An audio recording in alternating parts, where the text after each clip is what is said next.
नमस्कार. श्री स्वामी समर्थ सगळ्यांना. तर चला मैत्रिणींनो, आज आपण पाहणार आहोत 32 इंच चेस्टचं माप असणाऱ्या वन टक्स ब्लाऊजचं कटिंग. तर इथे ब्लाऊजची उंची मी मोजून घेतलेली आहे, 12.5 इंच उंची आहे.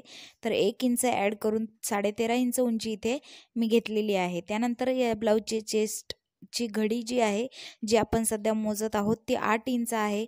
म्हणजेच ह्या ब्लाऊजची जी संपूर्ण चेस्ट आहे ती 32 इंच इतकी आहे. तर 5.5 इंचाचं इथे शोल्डर घेतलेलं आहे, 5.25 इंचाचा मुंडा घेतलेला आहे आणि 8 इंच चेस्ट इथे आपण घेणार आहोत. 8 इंच चेस्टचं माप इथे टाकून घ्यायचं आहे. पुढे 2 किंवा 1.5 इंच शिलाई मार्जिन तुम्ही ठेवू शकता.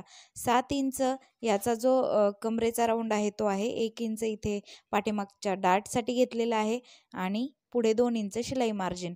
अशा पद्धतीनं हे बॅक साईडचं आपलं मार्किंग इथे मी करून घेतलं आहे. त्यानंतर इथे 1.25 इंचासाठी मुंडा घेरासाठी 1.25 इंचाचं अंतर मी घेतलं आहे आणि अशा पद्धतीनं मुंडा घेरा आपण इथे आखून घेणार आहोत. 2.25 इंचाचा गळा घेतलेला आहे आणि उरलेलं जे आहे ते आपले शोल्डर पट्टीचं अंतर आहे.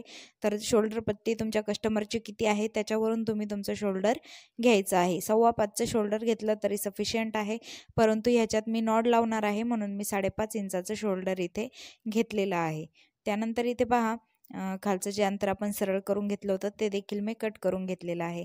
आता गळा तुम्हाला इथे मी दाखवत नाही आहे, कारण हा जो गळा आहे तो डिझायनर आहे, त्याची डिझाईन बनवायची आहे. त्यामुळे मी त्याचं पाठीमागचं पॅटर्न दाखवलं नाही. गळ्याला इथे नॉच देऊन घ्यायचे आहेत पाठीमागच्या पॅटर्नला, कारण गळा कुठे आखायचा हे आपल्या लक्षात यायला हवं. त्यानंतर आता समोरच्या पार्टचं मार्किंग आपण इथे करून घेणार आहोत. तर समोरचा जो पार्ट आहे तो पाठीमागच्या पार्टवरूनच आपल्याला बॅक साईडच्या पार्टवरूनच इथे काढायचा आहे, कारण आपला हा जो ब्लाऊज आहे तो वन टक्स आहे. यात जास्त मापी घ्यावी लागत नाहीत. अगदी साधी आणि सोपी सरळ पद्धत आहे. तुम्ही नवीन जर शिकत असाल, तुम्हाला घाईत एखादा ब्लाऊज शिवायचा असेल तर हा पॅटर्न तुम्ही कस्टमरलाही सजेस्ट करू शकता आणि तुम्ही देखील पटकन झटपट शिवू शकता. तर आता हा जो पार्ट आहे बॅक साईडचा तो मी इथे टाकून घेतला आहे अस्तरवर आणि जसा आहे तसा आपल्याला सगळीकडून त्याला ड्रॉ करून घ्यायचा आहे. त्यानंतर आपण यामध्ये मार्जिन्स ॲड करणार आहोत. आता ह्या ज्या वाकड्या तिकड्या रेषा आलेल्या आहेत या एकदा स्केलने सरळ करून घ्यायच्या आहेत. आपण कटिंग करताना स्केल आपल्याजवळ असायलाच हवी. नवीन असाल तर नक्कीच असायला हवी, कारण टेपवरून सरळ रेषा आपल्याला एवढ्या घेता येत नाहीत, म्हणून स्केल नेहमी यूज करायची आहे. अर्धा इंच हुकलूक पट्टीसाठी आपण इकडून घेणार आहोत. मुंडा आहे असं आपल्याला परत एकदा आखून घ्यायचं आहे, कारण समोरच्या मुंड्याचं मार्किंग आपल्याला व्यवस्थित करता यावं म्हणून. तर पाठीमागच्या मुंड्यापेक्षा अर्धा इंच आतमध्ये याचं आपण मार्किंग करून घेतलेलं आहे. त्यानंतर पहा, गळा 5.5 इंचाचा आहे समोरचा कस्टमरचा. तर 5.5 इंचाचा गळा इथे मी घेत आहे. नंतर त्याला थोडंसं आपण खोलवून घेणार आहोत. गोल आकार इथे देऊन घ्यायचा आहे. आता समोरच्या टक्सचं मार्किंग आपण करत आहोत. तर जिथून आपली हुकलूक पट्टीसाठीचं जे मार्जिन आहे, जर तिथं सुरुवातीपासून तुम्ही घेत असाल तर 4 इंचावर आणि तिथून मोजत असाल तर 3.5 इंचावर बरोबर आपलं ते मार्जिन येतं. आणि वरती आपला जो टक्स पॉईंट आहे तो 10 इंचावर आहे.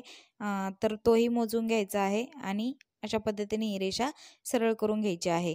म्हणजे आतील रेषेपासून घेतलं तर 3.5 आणि बाहेरील रेषेपासून घेतलं तर 4 इंच असं आपल्याला हे मार्जिन घ्यायचं आहे. दोन्ही बाजूने पाऊण इंच अंतर आपण या समोरच्या टक्ससाठी घेणार आहोत. म्हणजे संपूर्ण टक्स हा आपला 1.5 इंचाचा 32 इंच चेस्टसाठी असणार आहे. आता हे 1.5 इंच मार्जिन आपल्याला कुठे ॲडजस्ट करायचे, तर पहा, या बाजूने आपल्याला हे 1.5 इंच जे मार्जिन आहे ते अशा पद्धतीनं वाढवून घ्यायचे. समोर रेषा अशी वाढवून घ्यायची आहे. वरच्या बाजूने कुठलंच अंतर वाढवायचं नाही, कारण टक्स फक्त खालच्या बाजूने आहे.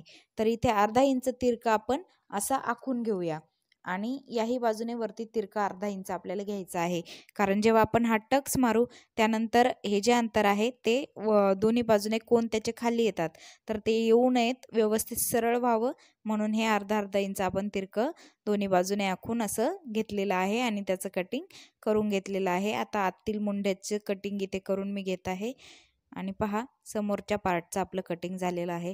अगदी सोपा असा हा पॅटर्न आहे आणि इकडच्या बाजूचं जे हुकलूक पट्टीच्या बाहेर अर्धा इंच आपण वाढवून जे उरलेलं अंतर होतं ते मी कट करून घेतलं आहे. टक्सला इथे नॉच द्यायला विसरू नका, कारण मार्किंग करताना ते आपल्याला नंतर दुसऱ्या पार्टवर सोपं जातं. गळा मी थोडासा खोलवून घेतलेला आहे आणि अशा पद्धतीनं पहा समोरच्या पार्टचं आपलं ड्राफ्टिंग आणि कटिंग झालेलं आहे। तर हा पॅटर्न अगदी सोपा आहे। तुम्हाला यासाठी जास्त काही कुठेही मापे वगैरे घ्यावी लागत नाहीत, जास्त काही शिकावं लागत नाही। तर तुम्ही सगळ्यात अगोदर हा पॅटर्न ब्लाऊज शिवायची शिकत असाल तर सगळ्यात आधी हा पॅटर्न तुम्ही शिका, अगदी साधा आणि सोपा, आणि त्यानंतर तुम्ही बाकीचे पॅटर्न शिका, म्हणजे तुम्हाला अगदी सोपं जाईल। त्यानंतर इथे पहा स्लीव्जचं मी मार्किंग करून घेत आहे। 10 इंच 9 इंचची स्लीव्ज आहे, अर्धा इंच वरती शिलाई मार्जिन, अर्धा इंच खाली शिलाई मार्जिन, त्यासाठी 10 इंच मी घेतलेला आहे। 3 इंचावर या बाजूने आपल्याला बाही डाऊन करून घ्यायची आहे। हा समोरचा पार्ट आहे, तो आपल्याला इथे मुंडा घेर मोजून घ्यायचा आहे। जिथे आपली शिलाई मार्जिनची रेषा असते तिथपर्यंत वरून अर्धा इंच शोल्डरचं सोडून अशा पद्धतीने 7 इंचाचा हा मुंडा राऊंड आलेला आहे। तर जो आपला दंडघेर आहे तो इथे मी 5 इंच आखून घेतलाय आणि त्यानंतर पहा अशा पद्धतीने ही रेषा जुळवून घेऊन व्यवस्थित असा बाहीचा आकार आपल्याला इथे देऊन घ्यायचा आहे। याची 3/4 स्लीव्ज आहे, डिझाईनची आहे ती। तर त्याचा सुद्धा डिझाईनचा व्हिडिओ मी आपल्या चॅनलवरती अपलोड केलेला आहे, तर तो जाऊन बघायला अजिबात विसरू नका। आणि व्हिडिओ तुम्हाला आवडत असतील, समजत असतील तर लाईक, शेअर आणि चॅनलला सबस्क्राईब करायला अजिबात विसरू नका। तर पहा अजूनही बरेचसे पॅटर्न, वेगवेगळ्या मापाचे पॅटर्न्स मी याच्यावर कटिंग तुम्हाला दाखवलेले आहेत माझ्या चॅनलवरती। तुम्हाला जर शिलाई शिकायची असेल तर नक्कीच माझ्या चॅनलला फॉलो करा, कारण मी बऱ्याच पद्धती तुम्हाला अगदी सोप्या करून सांगितलेल्या आहेत। आता ही सुद्धा या वन टक्सची जी पद्धत आहे ती अत्यंत सोपी आहे। आता इथे बाहीला पहा जे समोरच्या बाजूने मच्छा आकार आपण देतो तो अशा पद्धतीने इथे कट करून घ्यायचा आहे। जर आपण एकदा शिकायला घेतलं तर ब्लाऊजमध्ये कुठलीही गोष्ट अवघड नसते। एकदा तुम्हाला एक पॅटर्न शिवता यायला लागला की हळूहळू तुम्हाला त्यातलं समजत जातं आणि मग जसं जसं आपल्याला समजतं तसं तसं आपल्याला त्याची आवडही शिवण्याची निर्माण होते। तर एकदा ब्लाऊज बिघडला किंवा काय झालं म्हणून डगमगून जायचं नाही आणि लगेच मला येणार नाही अशी भावना मनात धरायची नाही। बरोबर पहा तुम्ही यात सक्सेस होणार, कारण इथे जिद्द आणि चिकाटी खूप गरजेची असते, कारण खूप ब्लाऊज सुरुवातीचे आपल्याकडून चुकतात। कुठेतरी एखादं माप टाकायचं आपण विसरतो म्हणा, किंवा जास्त घेतो किंवा कमी घेतो आणि ब्लाऊज थोडा लूज होतो किंवा घट्ट होतो, मुंड्यात फिट होतो, असे बरेचसे आपल्याला ह्याच्यातून सुरुवातीला प्रॉब्लेम्स येतात। परंतु जेव्हा तुम्हाला संपूर्णपणे यायला लागतं त्यानंतर पहा अगदी छान तुम्ही शिवणार आहात। व्हिडिओ शेवटपर्यंत पाहिल्याबद्दल धन्यवाद।